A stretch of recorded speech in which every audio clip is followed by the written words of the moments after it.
Por isso eu convido os irmãos a ver a palavra do Senhor em Êxodo 17, a partir do verso 8.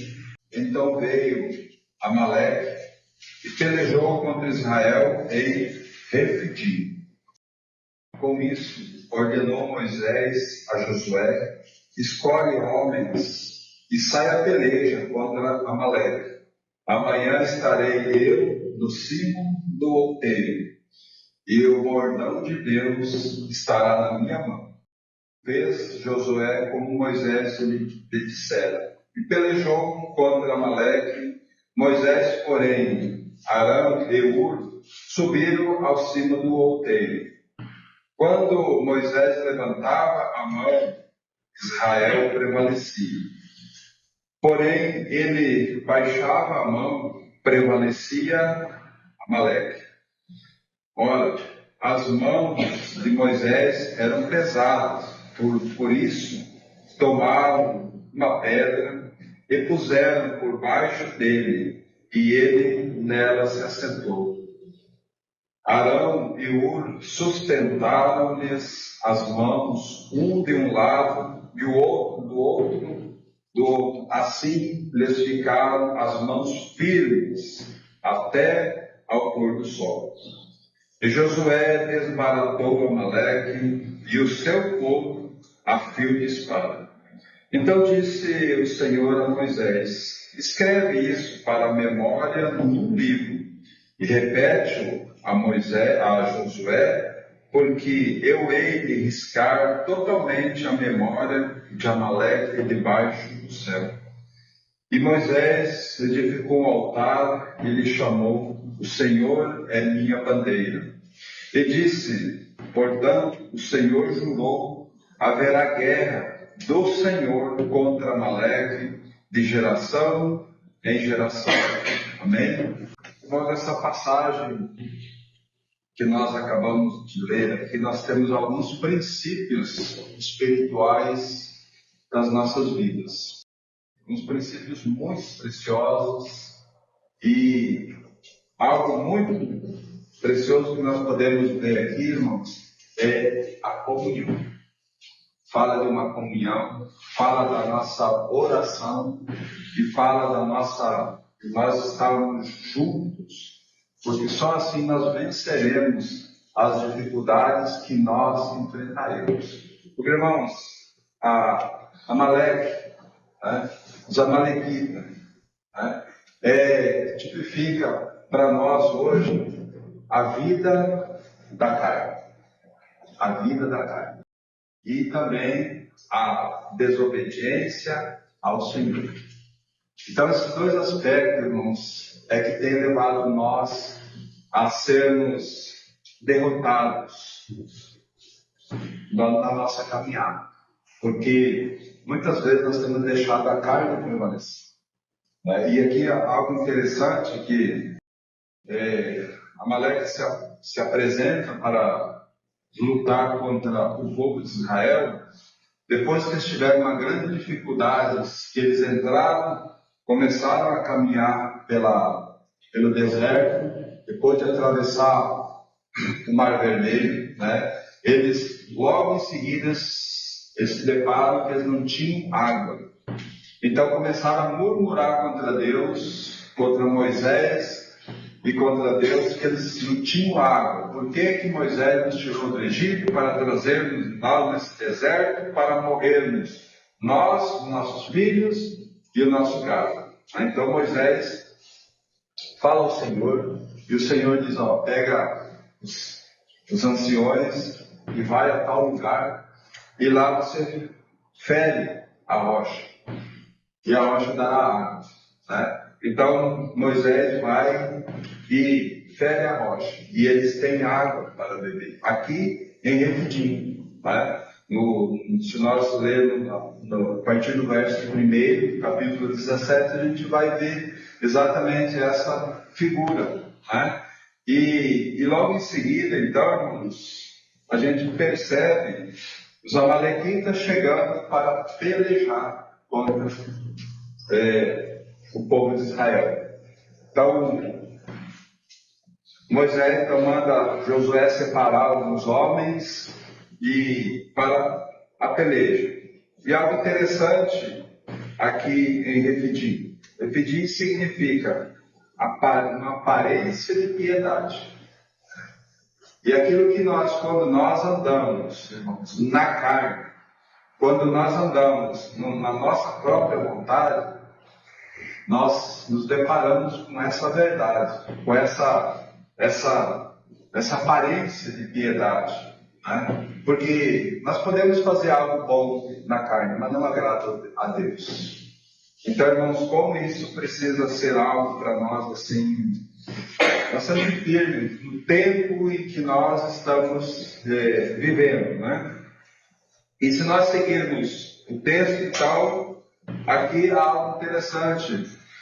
O povo, os soldados guerreando lá embaixo, e aqui no alto do morro, 3 homens, né? Mas quando esses 3 homens sobem, e Moisés aqui ele estava segurando o bordão de Deus, né? Então, quando ele via o bordão de Deus, Josué prevalecia, né? Josué vencia. Mas quando ele baixava porque ele cansava, aí o Amaleque prevalecia, né? E não é essa a luta nossa, irmãos? Espírito e carne, tá? Espírito e carne.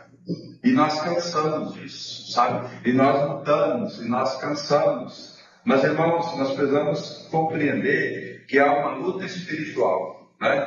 E aí eu te pergunto, se nós lemos o texto, quando então os dois colocam Moisés sentado sobre uma pedra, e cada um deles de um lado seguram os braços de Moisés no alto, então Josué desbarata e ganha aquela luta. E aí eu te pergunto, quem ganhou a luta? Foi Josué ou aqueles 3 que estavam lá no monte, na dependência do Senhor? E o Senhor é quem deu a vitória. Então, irmãos, nós temos uma compreensão muito clara nesse texto, é que nós não conseguimos vencer a nossa carne sozinho. Não tem. Quem vai dar a vitória para nós sobre a nossa carne é Deus. Ele vai dar a vitória. E Ele tem os meios dele, que é através da comunhão da igreja. Sabe? Nessa comunhão que nós temos, irmãos, nós vamos poder abrir o nosso coração para alguns irmãos. E aí haverá uma luta em oração. Sabe? Nós precisamos ter nós não temos, a gente não tem liberdade com toda a igreja. Mas, irmãos, o Senhor tem dado irmãos ao nosso lado, pelo qual nós podemos abrir o nosso coração.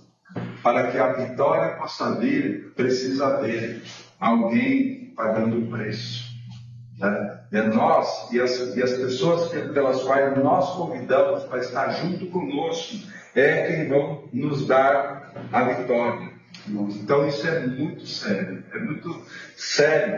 né? Eu vejo muitos irmãos lutando na luta sozinhos, querendo vencer a carne, os pensamentos, sozinhos, irmãos.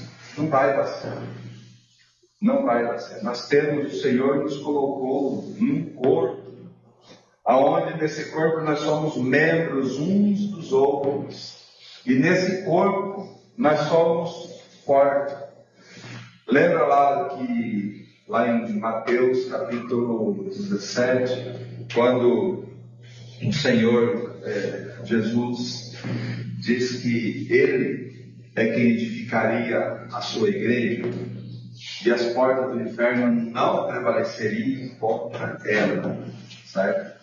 E mais para frente ele diz para Pedro, eu darei as chaves dos céus para você. Aquilo que vocês ligarem na terra, será ligado nos céus. E aquilo que vocês desligarem na terra, terá sido desligado nos céus.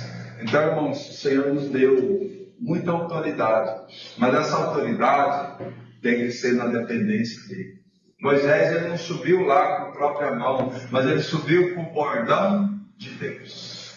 Então ele prevaleceu. Eles prevaleceram, e quando estava só ele, havia um pouco de vitória de um lado, daqui a pouco o outro. E se nós olharmos a nossa vida, irmãos, é bem parecida com essa situação.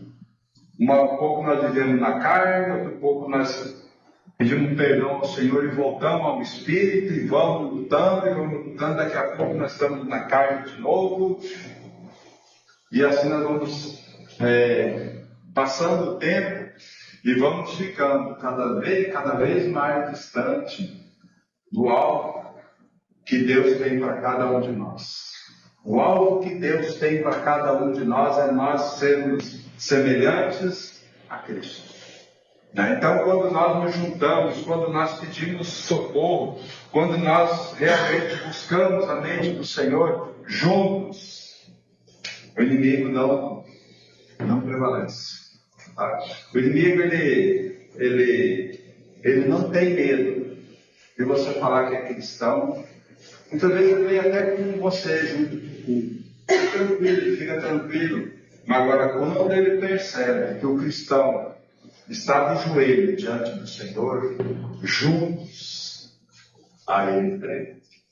Aí nós vencemos o inferno.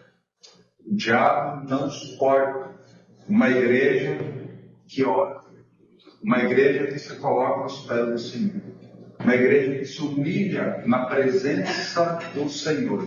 Tá? Então, isso é que nós precisamos, irmãos, compreender que a nossa vida, a partir do momento em que nós cremos, nós somos mais individuais.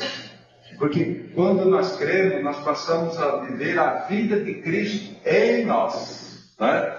Então, se a vida de Cristo está em mim, ela está no Rosso. Ela está no Roberto. Então, quem é que vive? Quem é que nós devemos honrar? Cristo. E como que Cristo quer que nós vivamos? Em comunhão, juntos, dividindo as dificuldades, dividindo as alegrias, porque a Bíblia diz: chorai com os que choram e se alegrai com os que se alegram. Esse é o nosso caminhar diário aqui nesse mundo. Como que a igreja primitiva vivia, irmão? A igreja primitiva é um modelo, né?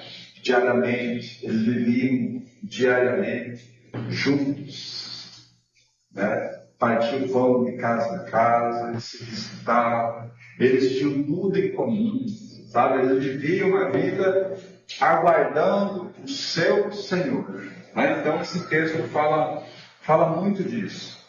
E no final, aqui no verso 16, é algo que tem que tocar o nosso coração. O próprio Senhor disse, portanto, o Senhor jurou haver guerra do Senhor contra Amaleque de geração em geração, sabe? Então, a nossa carne, enquanto nós estivermos nesse mundo, irmão, a peleja será sempre contra a carne.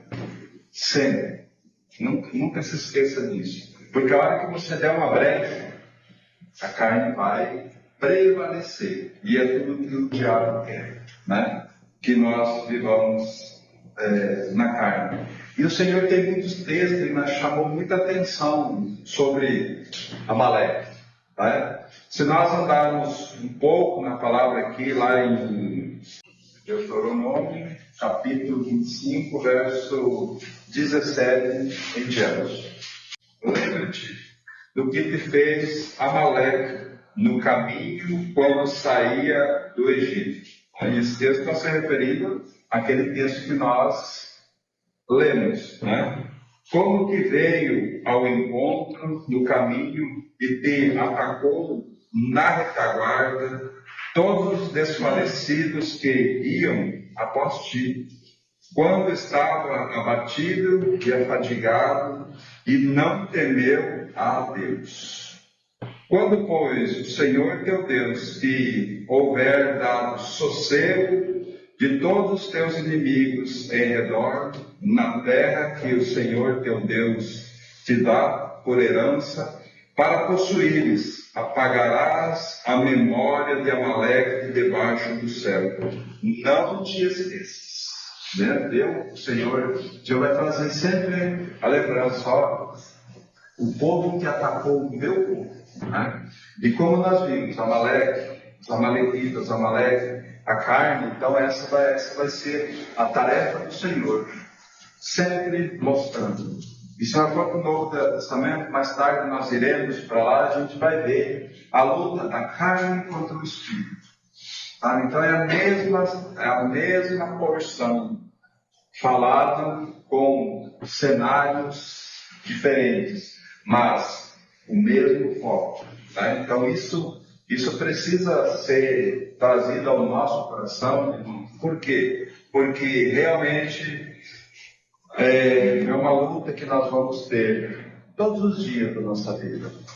Mas não pense que você vai ter sossego, não. Não pense.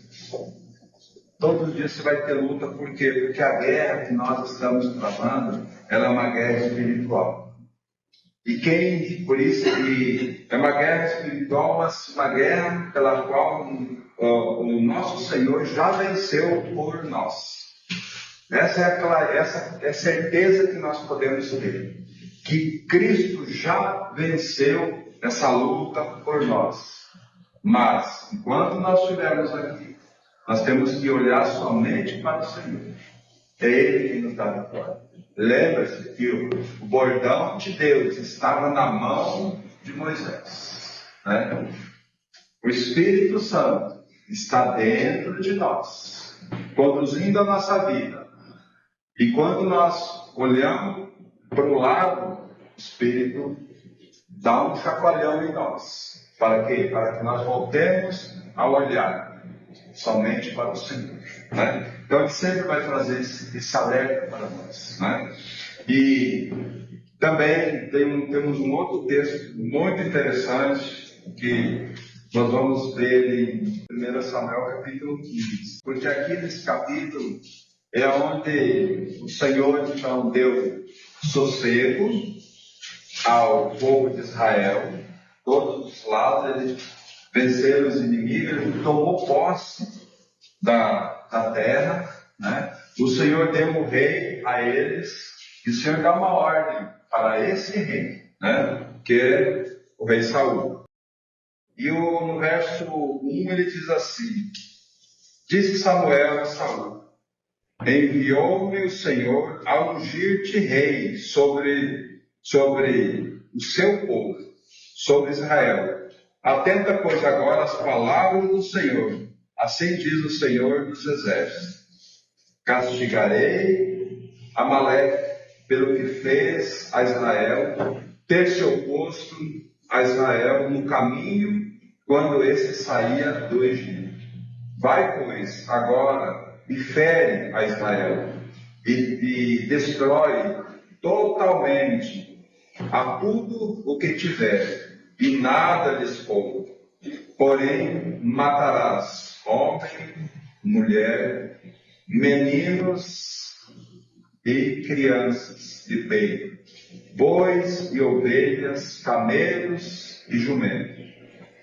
Então, lembre-se bem, essa foi a ordem. Então, Saul, no verso 4, Saul convocou o povo e os contou em Telaim, 200.000 homens de pé e 10.000 homens de Judá. Então, essa foi a ordem de Deus, porque chegou o tempo de riscar Amaleque, aquele juramento que o Senhor tinha dado. Então, o Senhor dá a ordem a ele, e no decorrer do texto aqui, a partir do verso 13, não vamos ler todos os versos, mas o verso 13 fala assim: veio, pois, Samuel a Saul, e este lhes disse: bendito sejas tu do Senhor, exército executei as palavras do Senhor. Então disse Samuel, que balido, pois, de ovelhas é esta nos meus ouvidos, e o mugido de bois que ouço? Respondeu Saul, de Amaleque nos trouxeram, porque o povo poupou o melhor das ovelhas e dos bois para os sacrificar ao Senhor teu Deus, e o resto, porém, destruímos totalmente. Bem, então, veja só, irmãos, o Senhor dá uma ordem, aí nós podemos ver que realmente Saul foi, tinha outro povo lá no meio, né? E os amalequitas, então Saul dá a ordem para eles saírem, porque eles iriam destruir, e então Saul entra e fere a cidade de Amaleque e destrói, mas ele poupa o rei, né? Ele traz o rei para a sua terra e o melhor da terra, os bois, para que, irmãos? Para oferecer ao Senhor. Então, irmãos, não é essas verdades da nossa vida, quando diz sobre a nossa carne, que a nossa carne, ela foi crucificada com Cristo. Sabe, a nossa carne, ela está na cruz, mas ela não foi tirada de dentro de nós, mas ela deve permanecer crucificada. Sabe? A carne precisa, o velho homem, carne, velho homem, natureza pecaminosa, tudo é a mesma coisa, irmãos. Então, isso precisa ficar crucificado. Porque se ela sair da cruz, ela toma conta de nós. E o Espírito fica... Aí nós podemos entristecer o Espírito. Como que nós entristecemos o Espírito, irmãos? Quando nós deixamos a carne sair da cruz.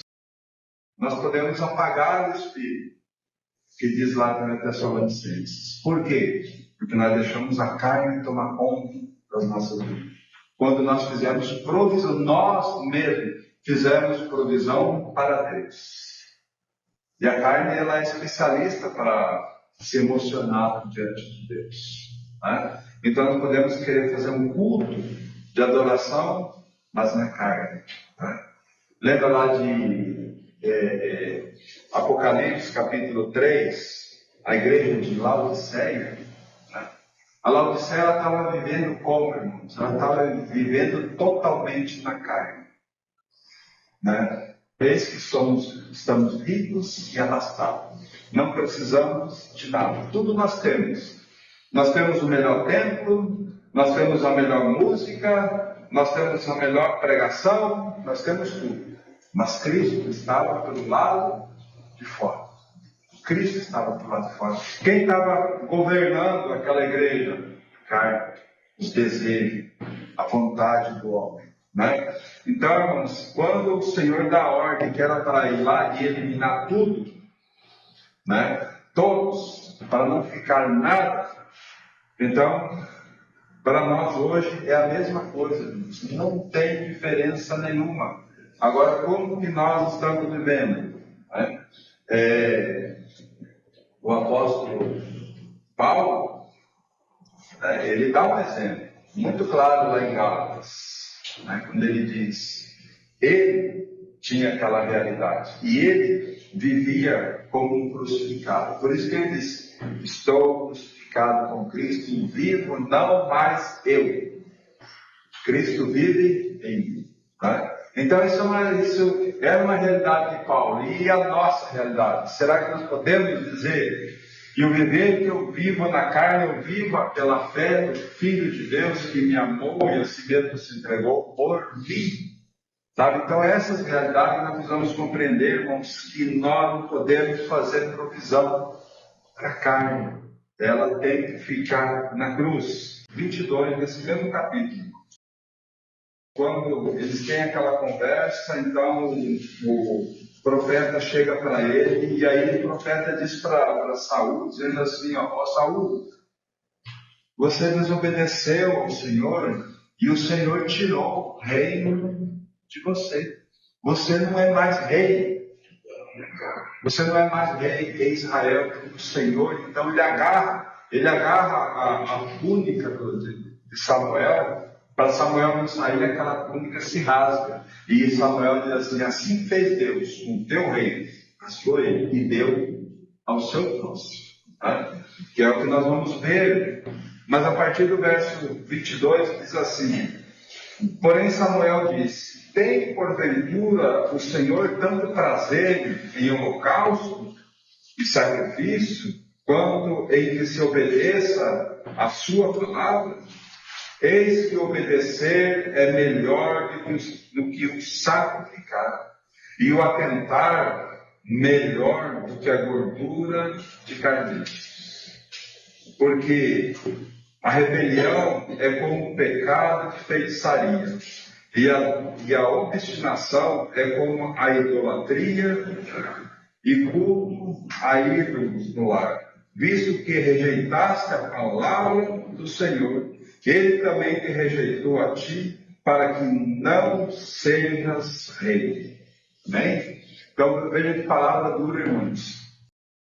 A prioridade aqui, irmãos, é o Senhor passar a palavra: ó, eis que obedecer é melhor do que o sacrificar.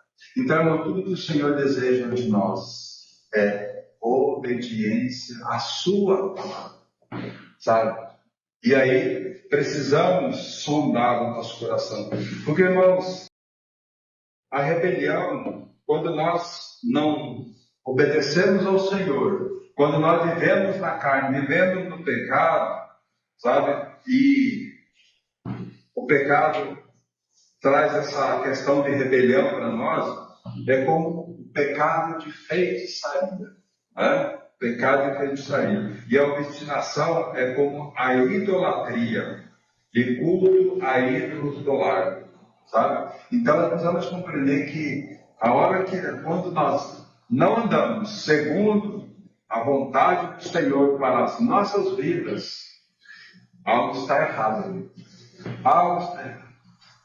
E nós precisamos urgentemente tomar o posicionamento que Moisés e Ur e Arão tomaram. Subir ao monte, né, para poder pelejar contra aquela guerra que estava acontecendo ali embaixo. Né? Então, irmãos, como nós precisamos? E aí mais um alerta para nós: não queiramos pelejar sozinhos, que nós não vamos vencer. O Senhor nos colocou como igreja do Senhor para estarmos juntos, sermos fortes juntos para a glória dele, né? Então, olhando esses textos, irmãos, sim, no Velho Testamento, e no Velho Testamento nós podemos ver aqui realmente a guerra aconteceu literal, eram homens, mas e no Novo Testamento, irmãos? É onde nós precisamos ir agora.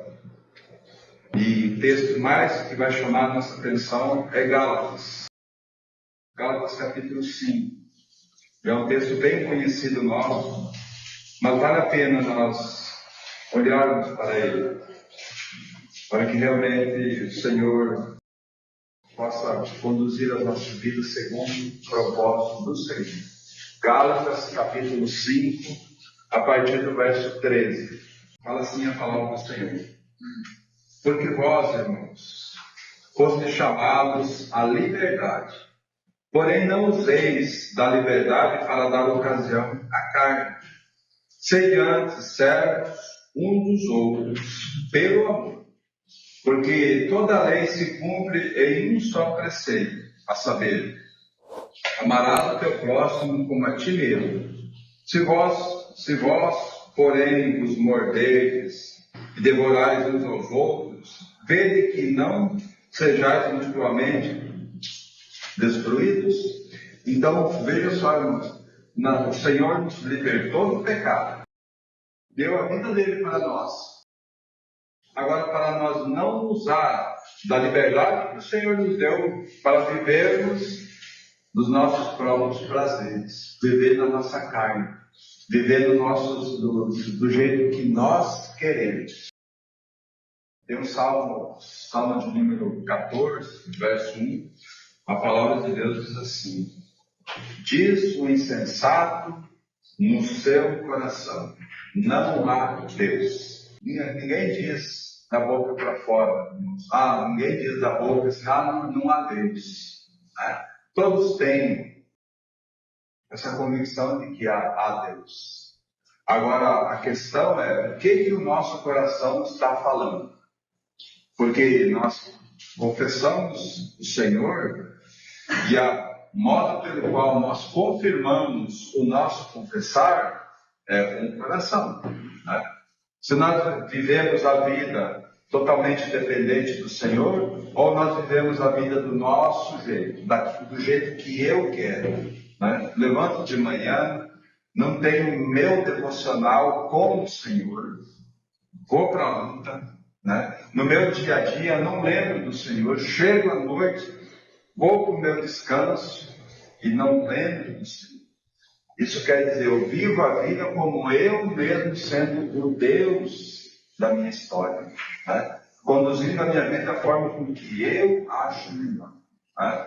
Então, nós precisamos compreender que o insensato existe no seu coração. Né?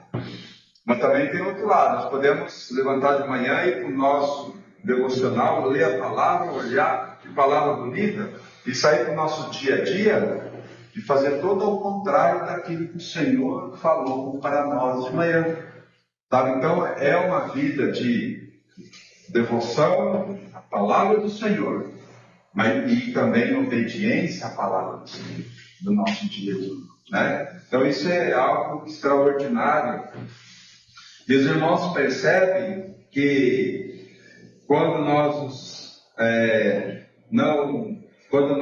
buscamos a mente do Senhor, nós somos servos uns dos outros, pelo amor que já foi dado a cada um de nós. E aí o texto 14 diz: porque toda a lei se cumpre em um só preceito, a saber, amarás o teu próximo como a ti mesmo. Né? Então isso fala de uma comunhão, isso fala de uma intimidade, fala do nosso andar diário. Né?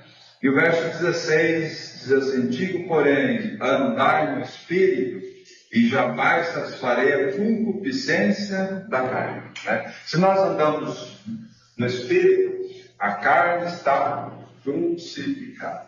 Né? Ela deve estar crucificada. E é ali que ela tem que permanecer. E ela vai querer sair.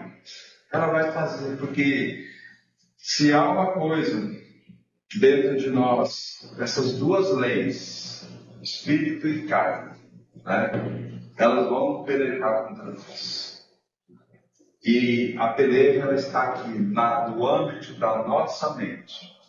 Se nós der vazão aos pensamentos da carne, e o diabo, irmão, ele está derrotado, mas ele anda ao nosso derredor. Ele não tem mais como chegar ao nosso redor, porque ao nosso redor estão os anjos do Senhor, mas ele está ao nosso derredor, lançando as suas setas na nossa mente. Agora está lançando as suas setas na nossa mente, não para nós pecarmos, mas para ativar a nossa mente para libertar o velho homem, a carne.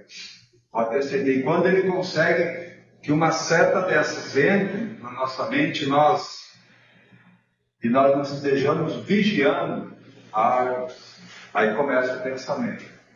E aí a derrota é iminente. Por isso que nós precisamos tomar o capacete da salvação.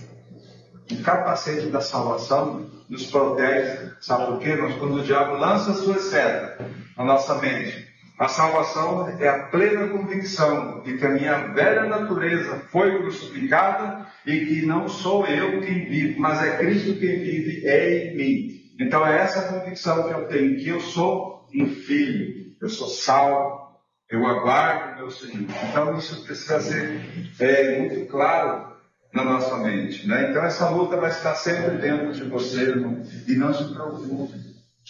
Não queira desanimar, dizer assim, mas eu não consigo. Quando eu penso, Não, vai ser essa luta mesmo. O teu dia a dia. Mas se você depender do Senhor, olhar, pedir socorro aos irmãos, ter uma comunhão com a sua igreja do Senhor, a vitória será certa. Porque quando o Senhor reúne a sua igreja, seja qual número for, o Senhor não olha número, Ele olha vidas que estejam ali dependente dEle. Quando Ele reúne o seu povo, 2 ou 3, reunidos no nome dEle, ali Ele está. E se Ele está presente, Ele vai ordenar a vez. Ele vai ordenar a vez, né? Para que nós possamos crescer na graça e conhecimento dEle. Né? O verso 17 diz assim: porque a carne milita contra o espírito, e o espírito contra a carne, porque são opostos entre si, para que não façais o que porventura seja do vosso querer. Então nada da vida precisa ser do nosso querer. Ela precisa ser da vontade do Senhor. Né? Se o próprio Senhor Jesus disse: se pedires alguma coisa ao Pai em meu nome, Ele vos concederá, sabe? Mas é segundo o nome dEle, a vontade dEle, né? E o verso 18 diz: mas se sois guiados pelo Espírito, não estáis sobre a lei. E aí ele vai colocar as obras da carne, né? As obras da carne são, então, tudo isso aqui, irmãos, são os frutos da carne, os frutos, porque se nós, é a árvore que gera os frutos, onde cada um de nós podemos pegar uma porção disso aqui, mas essa árvore que gera os frutos, ela está crucificada. Então, por isso que nós somos libertos, nós não somos mais escravos do pecado. Porque ele diz aqui: as obras da carne são conhecíveis, são prostituição, impureza, lascívia, idolatria, feitiçaria, inimizade, porfia, ciúmes, iras, discórdia, dissensões, facções, invejas, bebedias, glutonaria, coisas semelhantes a essa, a respeito das quais eu vos declaro, como já outrora vos preveni, que não herdarão o reino de Deus, que tais coisas praticam. Então aqui são os frutos que a carne vai produzir. Sabe, se nós não manter ela na cruz. Se nós não manter ela na cruz. Assim como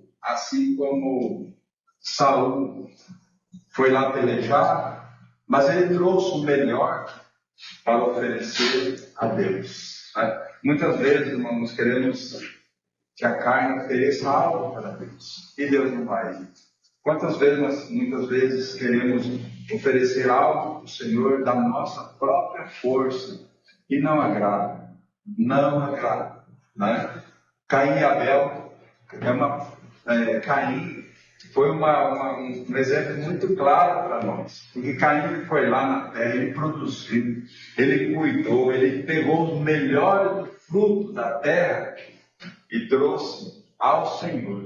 Quando Abel simplesmente foi lá e pegou a gordura do carneiro, sangue do carneiro, e trouxe e ofereceu. E o Senhor se agradou da oferta de Abel, quanto a de Caim, não. Por quê? Porque ali havia suor. Né? Obra humana. Então, obra humana não tem como. Então, essas são as obras que a carne produz, que o velho homem produz. Né? Então, toda uma parte da lista, uma partezinha só da lista, senão tem várias porções em outros lugares também. Né? Mas aqui já dá para nós ter uma ideia que como é terrível. E se nós estamos nessa situação, nós não vamos herdar o reino de Deus. Somos filhos? Somos. Temos a vida eterna garantida? Temos. A única coisa que nós não temos garantida é se viver do jeito com a carne tomando conta de nós, irmãos, é o reino. Nós perderemos o reino junto com o Senhor. Nós também temos aqui sentidos. Temos aqui, primeiramente, o Senhor traz uma exortação dura para nós. Se vocês praticarem isso, vocês não vão herdar o reino de Deus. Mas em contrapartida, a partir do verso 22, ele diz assim: mas o fruto do Espírito agora é fruto. Não tem como nós produzir frutos. Nós somos os galhos implantados na videira. Nosso Senhor Jesus é a videira. E se nós fomos implantados nele, então nós podemos produzir frutos para a glória dele. Se vivermos no Espírito, e diz assim: o fruto do Espírito é amor, alegria, paz, longanimidade, benignidade, bondade, fidelidade, mansidão, domínio próprio. Contra essas coisas não há lei. E os que são de Cristo Jesus crucificaram a carne com suas paixões e concupiscências. Se vivemos no Espírito, andamos também no Espírito. Amém? Veja só, que texto precioso para nós. Então aqui há 9 frutos do Espírito, que são atributos de Cristo, que o Espírito vai dispensar no caminhar conosco. A partir do momento em que nós não andamos na carne, nós andamos no Espírito, ele vai trazendo ao nosso coração. Porque é Ele quem nos dá, é Ele quem nos capacita, é Ele quem faz com que nós produzimos esses frutos. Tá? E esses frutos, irmãos, aqui, eles são para abastecer quem? Não é o mundo, não é a igreja. É para nos fortalecer. O amor, tem irmãos que têm amor uns pelos outros, né? Alegria, a paz, a longanimidade. O mundo precisa do Evangelho. O mundo precisa, se nós temos o amor de Deus, nós vamos olhar o mundo como Deus olha. Aqueles que são dele precisam ser tirados do mundo. Então nós vamos pregar o Evangelho para o mundo. Mas nós vamos viver com esses frutos para nos fortalecer, né? Para nos fortalecer. Então, como nós precisamos que realmente o Senhor ganhe cada dia mais no nosso coração nessa questão frutos, né? E devemos perguntar ao Senhor: Senhor, eu tenho dado fruto? Eu tenho dado, Senhor. Se eu não tenho dado fruto, por misericórdia, ajuda, né? Ajuda. Então, irmãos, para nós produzirmos frutos, nós precisamos viver no Espírito. E para viver no Espírito, nós precisamos de uns com os outros, porque nós somos a igreja. O próprio Senhor Jesus precisou de nós. O próprio Senhor Jesus precisou de nós. Mateus capítulo 26. Verso 36 em diante. Em seguida foi Jesus com eles a um lugar chamado Getsêmani e disse a seus discípulos: assentai-vos aqui, enquanto eu vou ali orar. E levando consigo Pedro e os 2 filhos de Zebedeu, começou a entristecer-se e angustiar-se. Então lhes disse: a minha alma está profundamente triste, até a morte. Ficai aqui e vigiai comigo. Preste atenção, irmãos. A minha alma está profundamente triste, até a morte. Ficai aqui e vigiai comigo. Adiantando-se um pouco, prostrou-se sobre o seu rosto, orando e dizendo: meu Pai, se é possível, passe de mim esse cálice. Todavia, não seja como eu quero, e sim como tu queres. E voltando-se para os discípulos, achou-os dormindo, e disse a Pedro: então, nem uma hora pudesse vós vigiar comigo? Vigiai e orai, para que não entreis em tentação. O espírito, na verdade, está pronto, mas a carne é fraca. Amém?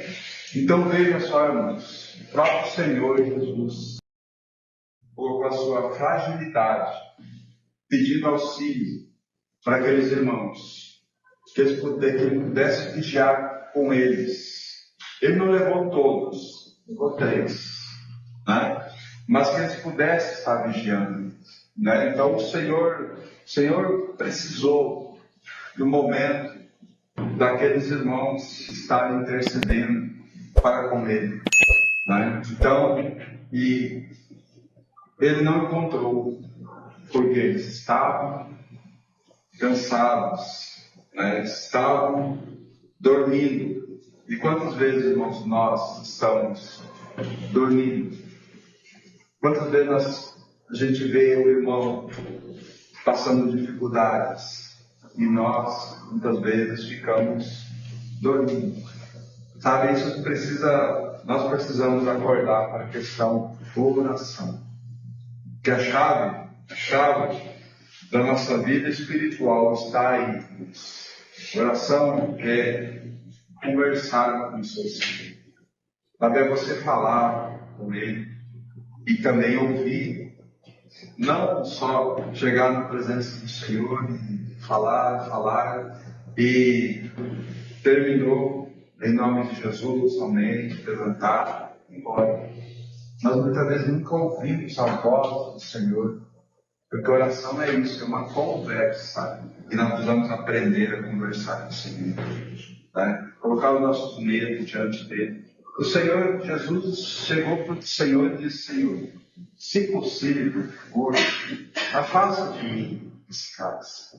Mas, Senhor, cumpra-se a tua vontade, não a minha, a tua. Sabe? Então, nós temos que botar a nossa vontade diante do Senhor, mas tem que prevalecer a vontade dele, e não a nossa, porque se prevalecer a nossa, irmãos, a carne toma conta. E aí a derrota é séria.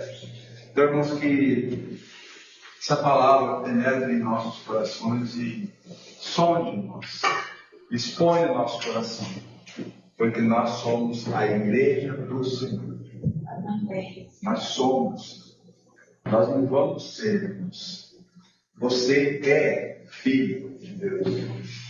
Nós somos da família de Deus. Se nós somos da família de Deus, Deus é nosso Pai. Deus é nosso Pai. Então Ele tem prazer de nos cuidar.